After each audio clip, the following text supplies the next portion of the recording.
혹시 어느 날 아침에 드실 약을 챙기러 부엌으로 나갔는데 약통 앞에 서는 순간 갑자기 먹었는지 헷갈립니다. 안 먹었는지 아까 헷갈리네. 아침 먹기 전에 아까 먹은 이미 것 같은데 드셨던 또 것 먹어야 같기도 하나? 하고 에이, 기억이 안 아직 안 나네. 드신 것 같기도 하고 결국 약을 드셨는지 안 드셨는지 확신이 서지 않아서 약통을 열었다 닫았다를 반복하신 적 혹시 있으신가요? 또 이런 적도 있으실 겁니다. 마트에서 늘 사던 물건을 집으려다가 이름이 갑자기 생각이 안 나서 진열대 앞에 멍하니 서 계셨던 적 있으세요? 분명히 수십 년 동안 부르던 이름인데 딱 그 순간에만 안개처럼 사라져버리는 느낌.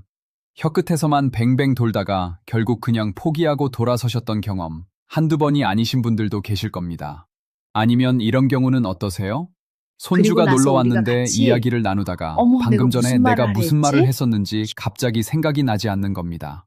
손주 표정이 살짝 어색해지는 걸 눈치채면서도 아까 내가 뭐라고 했더라? 하고 속으로 열심히 떠올려 보지만 기억의 실마리 자체가 잡히지 않는 그 당황스러움. 이런 일이 가끔이 아니라 꽤 자주 반복된다면 이제는 그냥 웃고 넘기기 어려운 상황일 수 있습니다. 많은 어르신들이 이런 경험을 하실 때 가장 먼저 하시는 말씀이 있습니다. 나이 들면 다 그래지 뭐 하시면서 자신을 다독이시죠. 하지만 오늘 이 영상을 끝까지 보시고 나면 그 한마디로 그냥 넘기기가 쉽지 않으실 겁니다. 왜냐하면 이 증상들은 단순히 나이가 들어서 자연스럽게 생기는 건망증과는 성격이 다를 수 있기 때문입니다. 이것은 지금 이 순간에도 뇌 속에서 아주 조용하게, 아주 서서히 진행되고 있는 변화의 신호일 수 있습니다.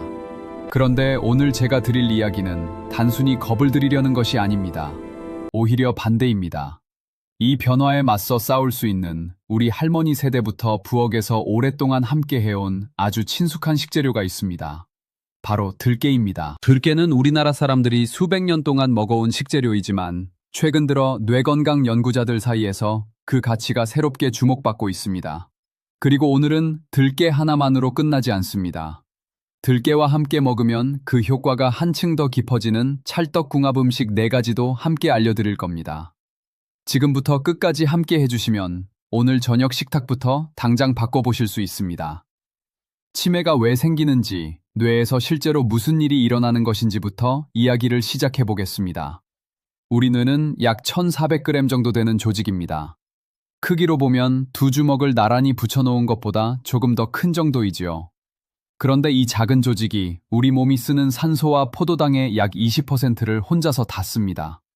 그만큼 뇌는 엄청난 에너지를 필요로 하는 기관이고 그 에너지를 공급하기 위해 뇌 속에는 수많은 혈관들이 촘촘하게 뻗어 있습니다. 그런데 세월이 흐르면서 이 혈관들이 조금씩 좁아지거나 딱딱해지기 시작합니다. 의학적으로는 이것을 뇌혈관 경화 또는 동맥경화라고 부릅니다. 쉽게 말하면 혈관 벽에 기름기와 찌꺼기 같은 것들이 쌓이면서 혈관이 탄력을 잃고 점점 좁아지는 상태입니다. 혈관이 좁아지면 어떤 일이 일어날까요? 뇌에 충분한 혈액이 공급되지 않게 됩니다. 혈액이 부족하다는 것은 산소와 영양소가 부족하다는 뜻이고 그 상태가 오래 지속되면 뇌세포들이 하나씩 제 기능을 잃기 시작합니다. 처음에는 아주 작은 기억 실수에서 시작하지만 시간이 지날수록 그 범위가 넓어지고 깊어집니다. 치매의 종류는 여러 가지가 있습니다만 우리나라 어르신들에게 가장 많이 나타나는 2가지 형태가 있습니다. 첫 번째는 알츠하이머 치매이고 두 번째는 혈관성 치매입니다. 알츠하이머는 뇌 속에 베타 아밀로이드라는 단백질 덩어리가 쌓이면서 뇌세포를 손상시키는 방식으로 진행됩니다. 혈관성 치매는 뇌혈관이 막히거나 터지는 일이 반복되면서 뇌의 산소 공급이 끊기는 것이 원인입니다. 중요한 것은 이 2가지 치매 모두 뇌 속의 만성염증과 혈관 건강이 밀접하게 연결되어 있다는 점입니다. 뇌 속에서 염증이 지속되면 신경세포들 사이의 연결이 끊어지고 기억을 저장하고 꺼내는 과정이 점점 어려워집니다. 그리고 혈관이 손상되면 이 염증이 더 빠르게 퍼져나갑니다. 그렇다면 이 뇌 속 염증과 혈관 손상을 막을 방법이 있을까요? 여기서 비유를 하나 들어볼게요. 가을이 되면 산속에서 낙엽이 쌓이는 걸 생각해 보세요. 처음에는 낙엽 몇 장이 계곡물 위에 떠내려가도 물은 잘 흐릅니다. 그런데 날이 갈수록 낙엽이 점점 더 쌓이고 나뭇가가와 흙먼지까지 엉키기 시작하면 물이 흐르는 속도가 느려집니다. 결국 낙엽 무더기가 바위 사이에 꽉 끼어버리면 맑은 물이 더 이상 내려오지 못하고 고여버립니다. 뇌혈관도 마찬가지입니다. 오랜 세월 동안 나쁜 지방, 염증 유발 물질, 활성산소 같은 것들이 혈관 벽에 조금씩 달라붙다 보면 혈관이 좁아지고 결국 뇌로 가는 혈류가 막히기 시작합니다. 이 낙엽 무더기를 치워주는 역할을 하는 것이 바로 오늘 이야기할 들깨와 같은 음식들입니다. 두 번째 비유도 들어볼게요. 여러분 댁에 오래된 형광등이 있다고 생각해 보세요. 처음에 설치했을 때는 환하게 켜지던 형광등이 오래 지나면 깜빡거리기 시작합니다. 그냥 두면 점점 불규칙하게 켜졌다 꺼졌다 하다가 나중에는 아예 켜지지 않는 순간이 오지요. 이 형광등이 깜빡이는 것은 전력 공급에 문제가 생겼거나 내부 부품이 손상되었기 때문입니다. 우리 뇌도 마찬가지입니다. 뇌세포 하나하나는 이 형광등처럼 전기 신호를 주고받으면서 작동하는데 산소와 영양소 공급이 불안정해지면 뇌세포가 깜빡이기 시작합니다. 기억이 들어왔다 사라지고 집중력이 잡힐 듯 잡히지 않는 증상이 나타나는 겁니다. 우리가 먹는 음식을 통해 이 전력 공급을 안정시켜 줄 수 있다면 뇌의 형광등이 다시 환하게 켜질 가능성이 높아집니다. 이제 치매가 왜 생기는지, 뇌혈관이 왜 중요한지 조금 더 가깝게 느껴지시나요? 그럼 이제 들깨가 이 문제에 어떻게 접근하는지 이야기를 이어가 보겠습니다. 왜 뇌에 좋은가? 들깨는 우리나라와 동아시아 지역에서 오래전부터 재배해온 전통식물입니다. 들기름, 들깨가루, 들깻잎 등 다양한 형태로 우리 밥상에 오르내려 왔는데 사실 그냥 향이 좋아서 또는 고소해서 먹어왔던 경우가 많으셨을 겁니다. 그런데 최근 들어 뇌건강 분야 연구자들 사이에서 들깨의 특정 성분들이 새롭게 주목받고 있습니다. 들깨에 들어있는 성분 중 가장 먼저 주목해야 할 것은 알파리놀렌산입니다. 이것은 오메가3 지방산의 한 종류입니다. 오메가3 하면 많은 분들이 생선기름이나 생선 캡슐을 먼저 떠올리시는데 사실 들깨에도 식물성 오메가3가 아주 풍부하게 들어 있습니다. 들기름 100g 기준으로 오메가3 함량이 식물성 식품 중에서도 상당히 높은 편에 속합니다. 오메가3 지방산은 뇌 세포막을 구성하는 중요한 재료입니다. 뇌는 약 60%가 지방으로 이루어져 있는데 그 중에서도 오메가3 계열의 지방산이 뇌 세포막의 유연성과 투과성을 유지하는 데 핵심적인 역할을 합니다. 세포막이 유연하고 탄탄하면 신경세포들 사이의 신호 전달이 원활하게 이루어지고 기억을 형성하고 유지하는 능력이 더 잘 유지됩니다. 또한 뇌 속의 염증을 줄이는 데 있어서도 오메가3 지방산의 역할이 중요합니다. 앞서 말씀드린 것처럼 뇌 속의 만성 염증은 신경세포 손상과 치매 진행에 깊이 관여합니다. 오메가3는 이 염증 반응을 억제하는 데 도움을 주는 것으로 연구들에서 보고되고 있습니다. 두 번째로 주목할 성분은 로즈마린산입니다. 이 이름이 생소하실 수 있는데 들깻잎에 특히 많이 들어있는 항산화 성분입니다. 활성산소라는 말 들어보신 적 있으신가요? 우리 몸이 에너지를 만들어내는 과정에서 산소가 사용되는데 이때 불안정한 형태의 산소 분자들이 만들어집니다. 이것이 활성산소입니다. 활성산소는 세포를 공격하고 손상시키는데 뇌세포도 이 공격에서 자유롭지 않습니다. 특히 뇌는 산소를 많이 쓰는 기관이기 때문에 활성산소로 인한 산화 손상에 취약한 편입니다. 로즈마린산은 이 활성산소를 잡아주는 항산화 작용을 합니다. 들깻잎의 풍부한 이 성분은 뇌세포가 산화 스트레스로 인해 손상되는 것을 막아주는 방어막 역할을 할 수 있습니다. 세 번째 성분은 들깨 특유의 향기 성분인 페릴라 알데히드입니다. 들깻잎이나 들기름에서 나는 그 독특하고 강한 향기가 바로 이 성분에서 비롯됩니다. 연구에 따르면 이 성분이 항염증, 항균 작용을 하는 것으로 알려져 있습니다. 특히 뇌의 신경보호작용과 관련한 연구들이 진행되고 있으며 뇌 속 염증 억제에 긍정적인 영향을 줄 수 있다는 보고들이 있습니다. 그런데 여기서 하나 짚고 넘어가야 할 중요한 점이 있습니다. 들깨에 들어있는 알파리놀렌산은 우리 몸속에서 뇌와 눈 건강에 특히 좋은 DHA로 전환되는데 이 전환율이 체내에서 그리 높지 않습니다. 그래서 들깨만 드시는 것보다 DHA가 풍부한 생선류와 함께 드시거나 들깨의 흡수를 도와주는 다른 식품들과 함께 드실 때 그 효과가 훨씬 높아집니다. 바로 이 지점이 오늘 이야기의 핵심입니다. 들깨 하나만으로는 절반밖에 안 됩니다. 들깨와 어떤 음식을 함께 먹느냐가 뇌 건강을 지키는 데 있어서 결정적인 차이를 만들어냅니다. 지금부터 들깨와 가장 잘 어울리는 4가지 음식을 하나씩 자세히 소개해 드리겠습니다. 들깨와 찰떡궁합 음식 4.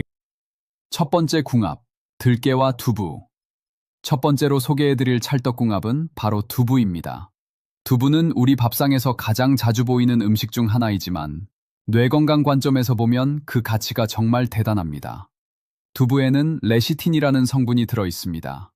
레시틴은 뇌 신경 전달 물질 중 하나인 아세틸콜린을 만드는 데 필요한 재료입니다.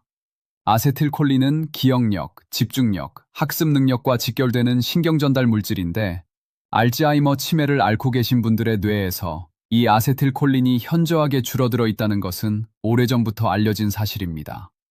두부를 통해 레시틴을 공급해주면 아세틸콜린 합성에 도움이 될 수 있습니다.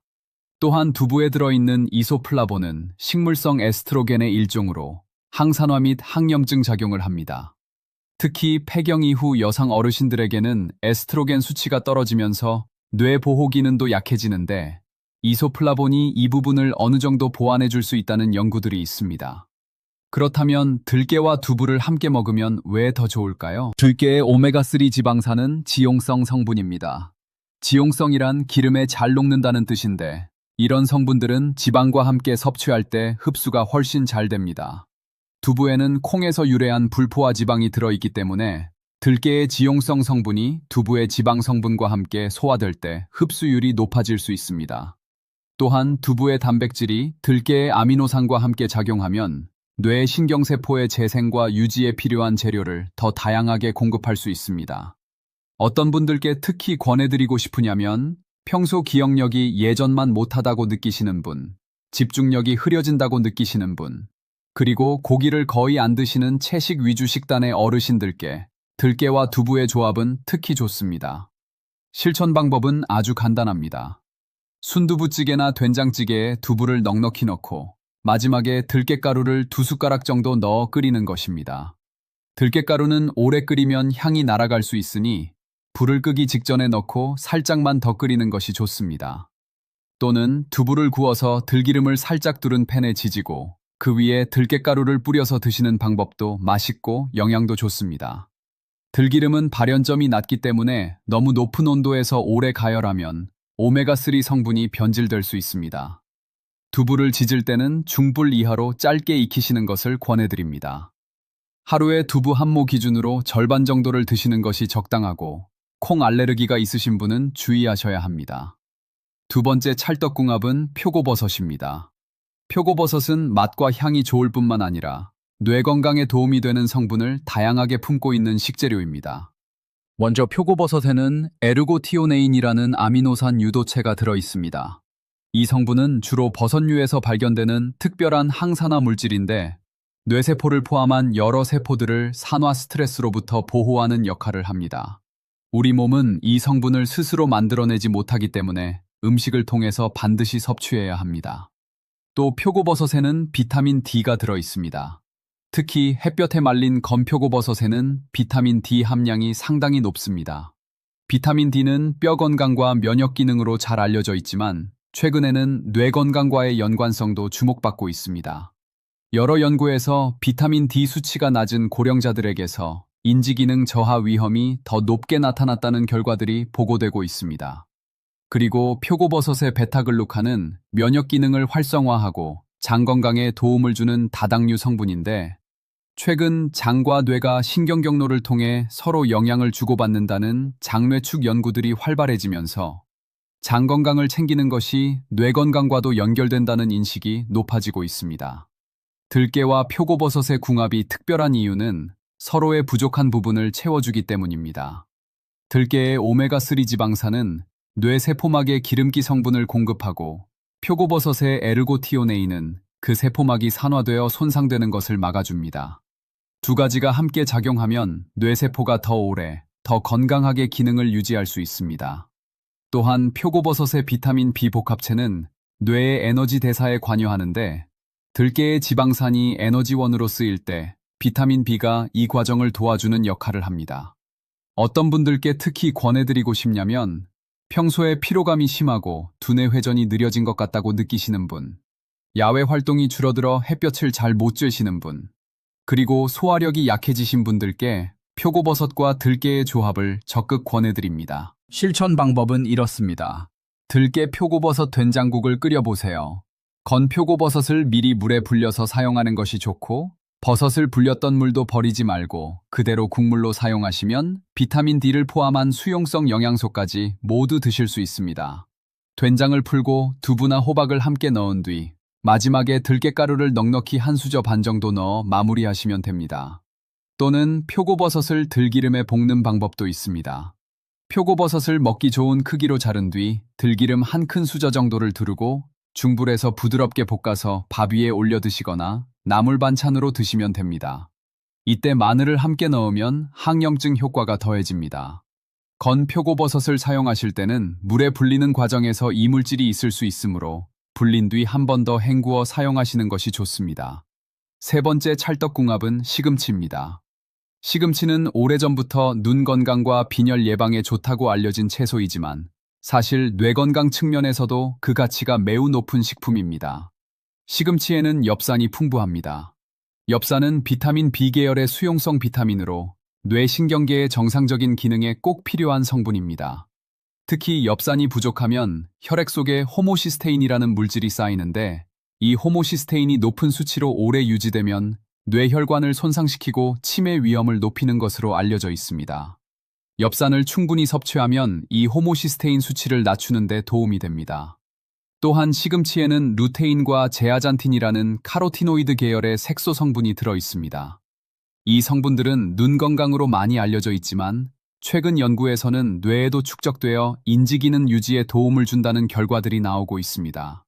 특히 루테인은 뇌의 정보 처리 속도와 관련이 있다는 연구 결과도 있습니다. 그리고 시금치의 비타민 K는 신경세포의 생존과 기능 유지에 관여하는 스핑고미엘린이라는 지질 성분의 합성에 관여합니다. 뇌세포막의 중요한 구성 성분인 스핑고미엘린이 충분히 유지되어야 신경신호가 빠르고 정확하게 전달됩니다. 그렇다면 들깨와 시금치를 함께 먹어야 하는 이유는 무엇일까요? 사실 시금치의 루테인과 제아잔틴, 그리고 비타민 K는 모두 지용성 성분입니다. 지용성 성분은 지방과 함께 섭취하지 않으면 체내 흡수율이 크게 떨어집니다. 그냥 생으로 드시거나 기름 없이 삶아서만 드시면 이 소중한 성분들 중 상당 부분이 흡수되지 않고 그냥 빠져나갑니다.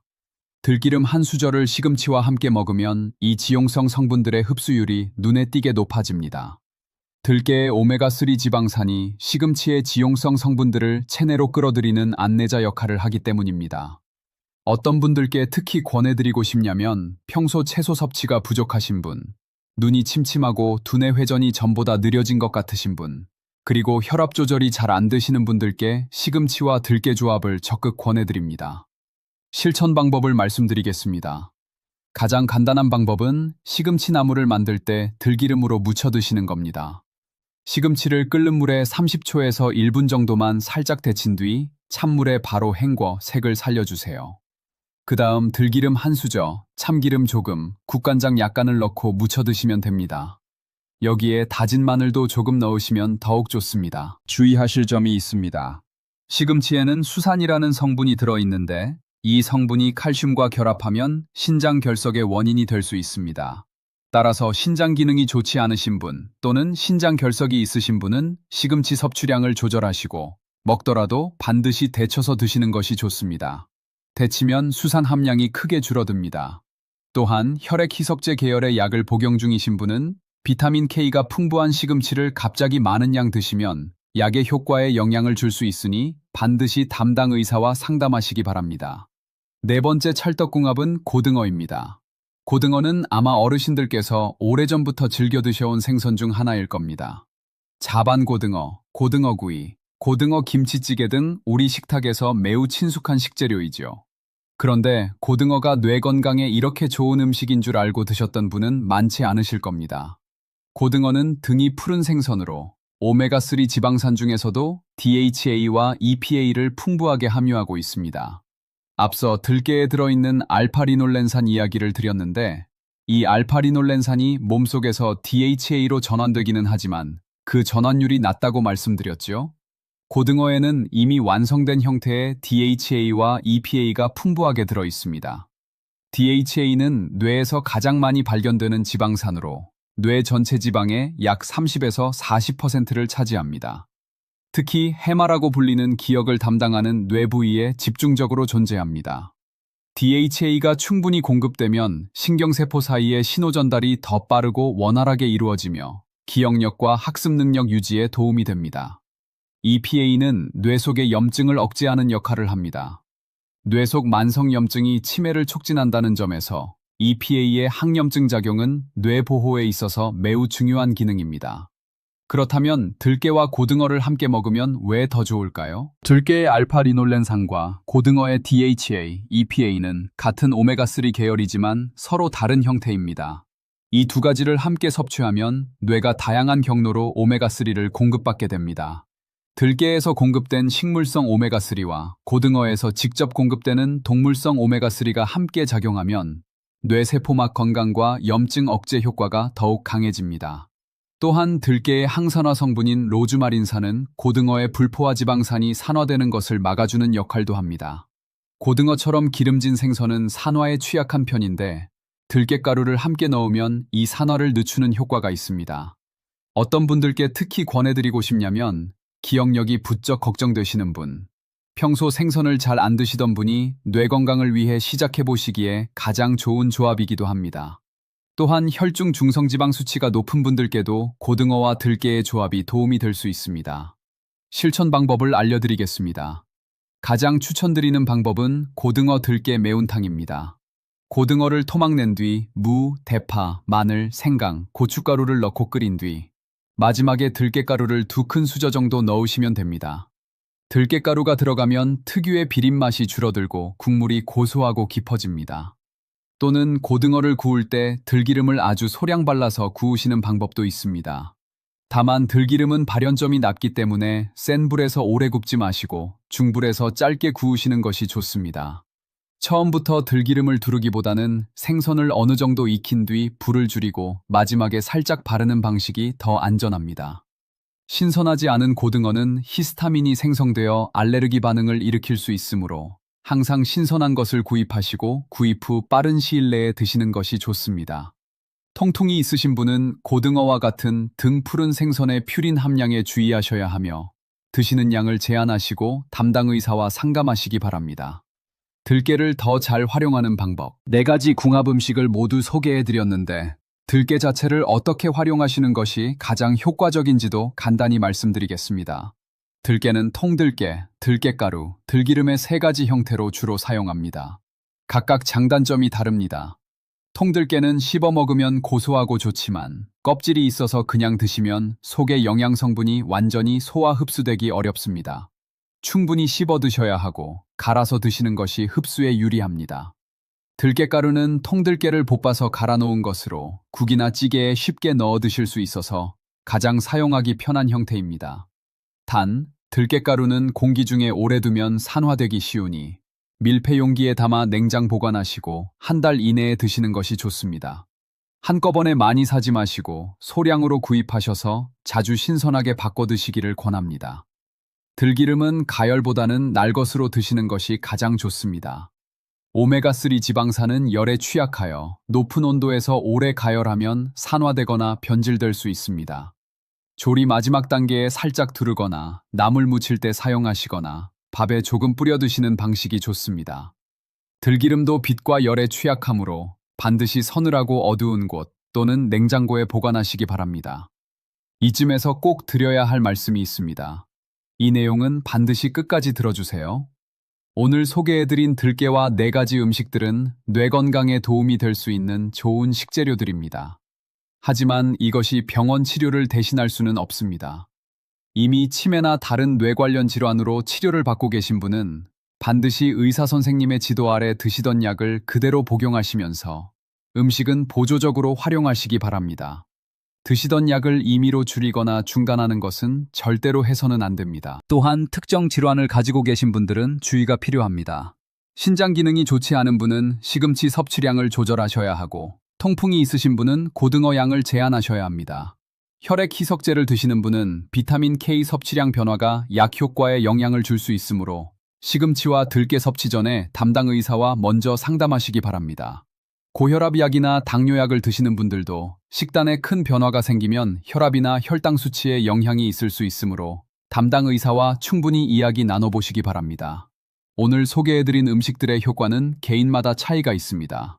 같은 음식을 드셔도 어떤 분은 빠르게 변화를 느끼실 수도 있고 어떤 분은 변화를 느끼기까지 더 오랜 시간이 걸릴 수도 있습니다. 이것은 각자의 몸 상태, 다른 식습관, 운동량, 수면의 질 등 여러 요인이 복합적으로 작용하기 때문입니다. 효과가 없다고 느끼셔도 조급해하지 마시고 꾸준히 건강한 식습관을 이어가시는 것이 중요합니다. 마지막으로 오늘 소개해드린 내용은 건강정보 제공의 목적으로 만들어진 것이며 특정 식품이 치매를 완전히 예방하거나 치료한다는 의미가 아닙니다. 건강에 관한 결정은 반드시 전문 의료인과 상담하신 후에 내리시기 바랍니다. 자, 오늘 영상을 여기까지 보셨다면 이미 뇌 건강을 위한 첫 발걸음을 내디디신 겁니다. 들깨와 두부, 들깨와 표고버섯, 들깨와 시금치, 들깨와 고등어. 이 네 가지 조합 기억하고 계시죠? 그런데 오늘 이것을 다 외우시려고 하지 않으셔도 됩니다. 그냥 한 가지만 먼저 시작하시면 됩니다. 오늘 저녁에 된장국 끓이실 때 들깨가루 한 수저만 더 넣어보시는 것으로도 충분합니다. 내일은 시금치 나물에 들기름을 넣어보시고 모레는 고등어찌개에 들깨가루를 풀어보시는 겁니다.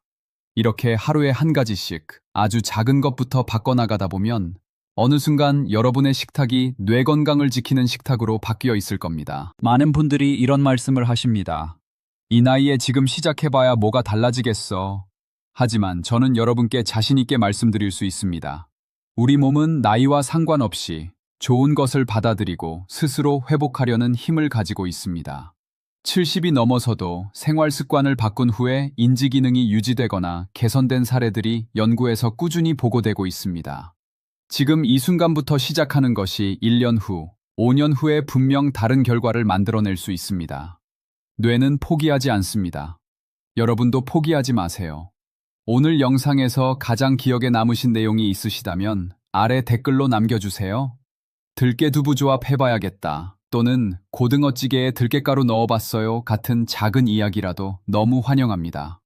여러분의 댓글이 이 영상을 보는 다른 어르신들께 용기와 힘이 됩니다. 그리고 주변에 뇌 건강이 걱정되시는 부모님, 친구분, 이웃 어르신이 계시다면 이 영상을 공유해주세요. 좋은 정보는 나눌수록 더 많은 분들께 도움이 됩니다. 오늘도 끝까지 함께 해주셔서 진심으로 감사드립니다. 여러분의 뇌가 오늘도 맑고 건강하기를 바랍니다.